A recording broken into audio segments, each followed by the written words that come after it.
गर्मी की रात थी। चांदनी अपने पूरे शबाब पर थी। गांव के किनारे बसे उस छोटे से घर में सुमन जी खिड़की के पास बैठी ठंडी हवा का आनंद ले रही थी। उनका दामाद राकेश कुछ ही दिन पहले शहर से गांव आया था। काम के सिलसिले में उसकी पत्नी सीमा को शहर में रुकना पड़ा और इस कारण वह कुछ दिनों के लिए अपनी सास के पास ठहरा था। राकेश की नजरें अक्सर सुमन जी पर चली जाती। उम्र भले ही 35 साल की थी मगर उनकी सादगी और सौंदर्य अब भी वैसा ही था। उनकी आंखों में एक गहरा आकर्षण था जिसे नकारना मुश्किल था।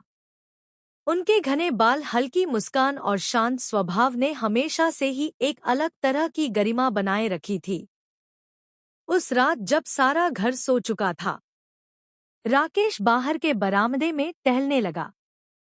गर्मी के कारण वह सो नहीं पा रहा था। तभी अंदर से पानी पीने के लिए सुमन जी निकली।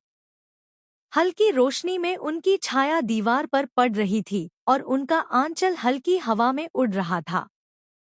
दामाद जी, नींद नहीं आ रही? सुमन जी ने मुस्कुराते हुए पूछा। राकेश थोड़ा मुस्कुराया। जी माँ जी, गर्मी बहुत है इसलिए बाहर थोड़ा टहलने आ गया। सुमन जी भी पास ही एक कुर्सी पर बैठ गई। कुछ देर तक दोनों के बीच चुप्पी रही। चांदनी की हल्की रोशनी और ठंडी हवा के बीच एक अजीब सा सुकून था। राकेश ने महसूस किया कि सुमन जी थोड़ी उदास थी। माँ जी, आप थक जाती होंगी ना? अकेले रहना भी मुश्किल होता होगा।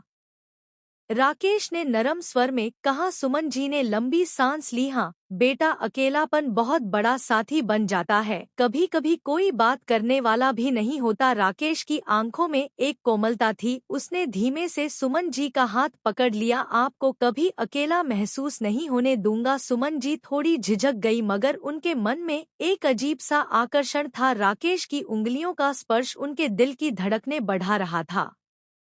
वह खुद को रोकना चाहती थी मगर भावनाओं की एक अलग ही लहर दौड़ रही थी। रात गहरी होती गई और दोनों के बीच की दूरियां मिटने लगी। चांदनी रात ने दो तन्हा दिलों को करीब ला दिया था।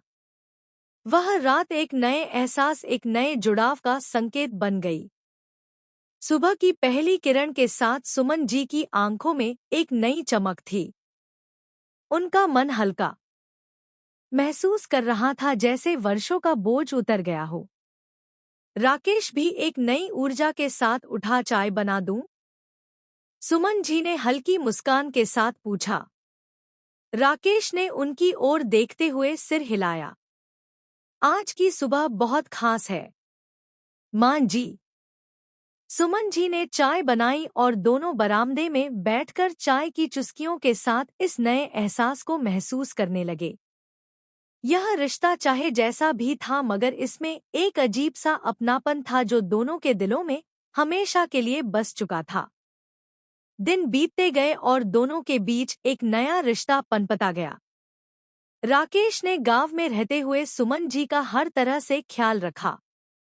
कभी उनके लिए सब्जी लाना, कभी बाजार से जरूरत का सामान लाना तो कभी उनके साथ बैठकर पुरानी यादों में खो जाना। सुमन जी ने भी महसूस किया कि उनके जीवन में फिर से कुछ रंग लौटने लगे हैं। उनका अकेलापन कम हो रहा था। राकेश की बातें, उसका साथ उन्हें एक नई ऊर्जा दे रहा था। वह पहले से ज्यादा खुश रहने लगी थी। एक दिन शाम को जब बारिश हो रही थी, सुमन जी बरामदे में बैठकर चाय पी रही थी। राकेश भी पास ही बैठा था। बारिश की हल्की फुहारें हवा में घुल रही थी। माँ जी, आप कभी शहर घूमने क्यों नहीं आई? राकेश ने पूछा। सुमन जी मुस्कुराई। बेटा, अब इस उम्र में क्या घूमना, उम्र से क्या फर्क पड़ता है। चलिए ना इस बार मेरे साथ कुछ दिन शहर।